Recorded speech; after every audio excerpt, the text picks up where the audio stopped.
Homeric Hymn to Hermes, number 3. Sing, O Muse, of Hermes, the son of Zeus and Maia, lord of Cyllene and pastoral Arcadia, herald of heaven and bringer of luck. Maia, the fair-haired damsel, the debonair bare him to the caresses of Zeus. From the gathering of the blessed gods she held aloof, abiding in a dusky cave, where at the dead of night that sweet slumber might be fettering white-armed Hera. Cronion wooed the fair-haired damsel, without the kin of the deathless gods or mortal men. Now when the purpose of mighty Zeus was fulfilling, and her 10th moon stood in the sky, she brought a child to the light, and notable deeds were done. In that hour she gave birth to a son, subtle of wit and wile, a robber, a reaver of cattle, a captain of thieves, a prowler of the night, a pilferer at gates, who was ere long to make known fine doings among the immortal gods. At dawn he was born. At midday he was playing on the lute. In the evening he stole the oxen of far-darting Apollo. On that 4th day of the month, whereon the queenly Maia bore him. And the child, when he had leapt from his mother's womb divine, did not long lie idling in the sacred cradle, but up he sprang and crossed the threshold of the lofty cave, seeking the oxen of Apollo. There he found a tortoise, a prize, a countless treasure. Out of the tortoise, Hermes was the first to fashion a minstrel. He happened on it at the outer door as it waddled along, cropping the lush grass affront the cave. At sight thereof, the luck-bringing son of Zeus laughed and hailed it thus: "An omen of great luck for me, I flout thee not. Welcome, my beauty, my dancer, my feast mate, vision of gladness. Whence comest thou hither, my fair toy, my speckled shell, my tortoise of the hills? Surely I will bear thee home in my hands. A boon thou wilt be to me, and I shall not scorn thee. Yea, thou wilt do me highest service. 'Tis better to bide at home when there is danger abroad, for while alive thou wilt be a charm against baneful witchery, and when dead thou wilt utter sweetest music." Thus he spake, and in his 2 hands he raised it, and he hied within the house with his fair treasure. Then he bent the mountain tortoise back, and with chisel of grey steel gouged out its flesh. And when swift thought passes through the breast of a man, whom thronging anxieties harass, as when glances flash from the eyes, so swiftly did famous Hermes devise and do. He pierced holes in the shelly back of the tortoise, and cutting reed stalks to the lengths, fixed them therein. Athwart these by his wit he stretched an ox-hide, and fitted on the horns. To the 2 horns withal he fixed the crossbar. Then he stretched him 7 harmonic gut strings. When he had fashioned with his fingers the beautiful instrument, he touched the chords, one by one, with the plectrum, and the lyre sounded clearly to his hand. and the god sang to its accompaniment a beautiful song, improvising as he sang, as gallants at their feasts bandy reckless jests. He told of Zeus, the son of Cronos, and Maia, the fair-sandaled, how aforetime they dallied in wanton love, and the story of his own famous birth.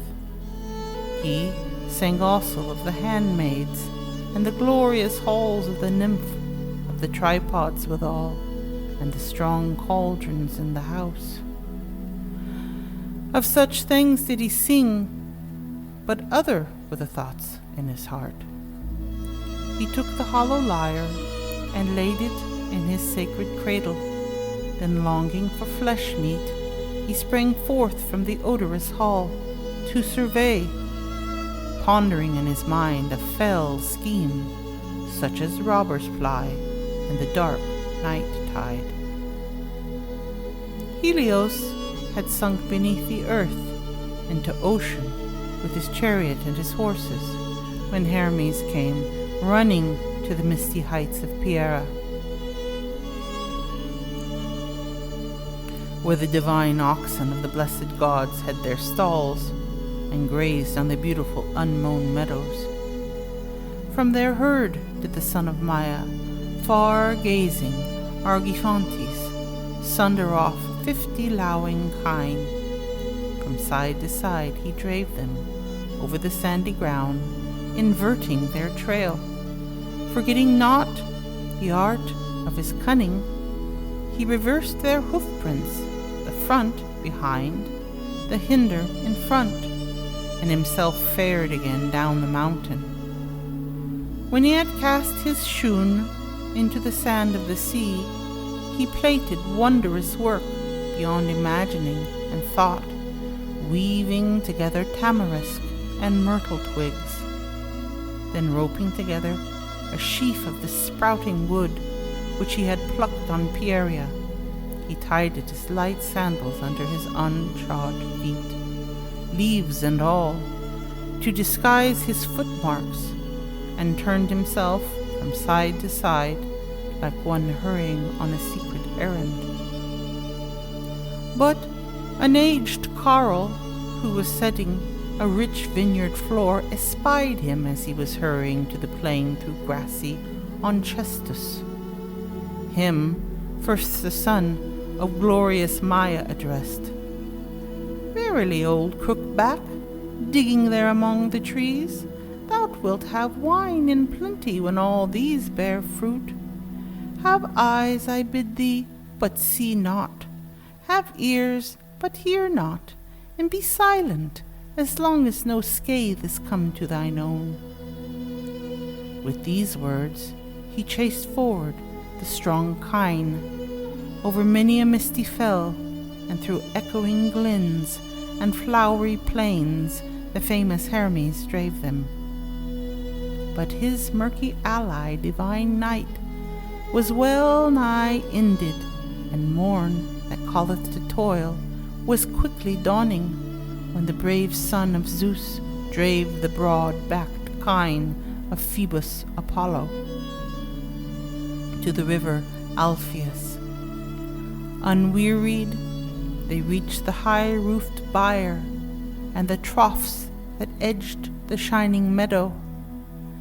When he had there fed well the lowing kine with fodder, he first drove them all together within the byre, munching lotus and dewy clover.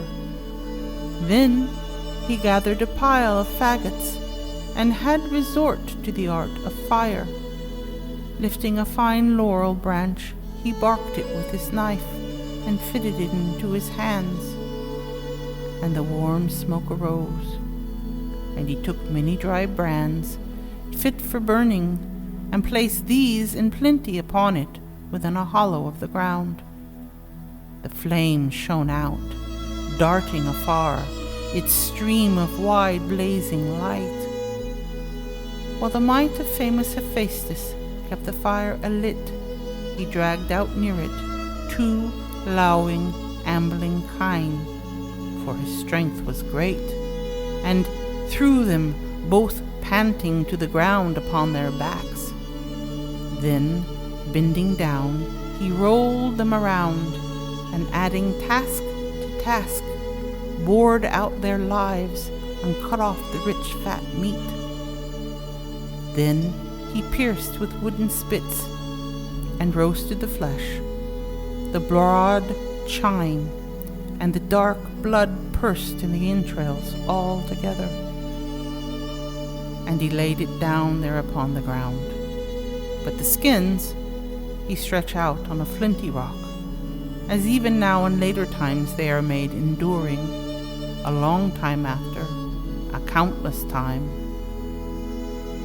Therewithal did merry Hermes drag the fat carcasses upon a smooth reef, and set apart 12 portions by lot, to each god allotting the offering due. Then glorious Hermes longed for the rite of the flesh feast, since the sweet savour distressed him, immortal though he was. Natheless, his stout heart yielded not, even to his strong desire to let it pass his sacred throat. But he placed the fat and the plenteous flesh in the high-roofed byre, and quickly piled them high to be a trophy of his recent theft. And heaping up dry faggots, he destroyed the heads and feet entire with the breath of flame. When the god had finished all in order, he cast his sandals into deep eddying Alpheus, quenched the embers, and covered with dust the dry ashes.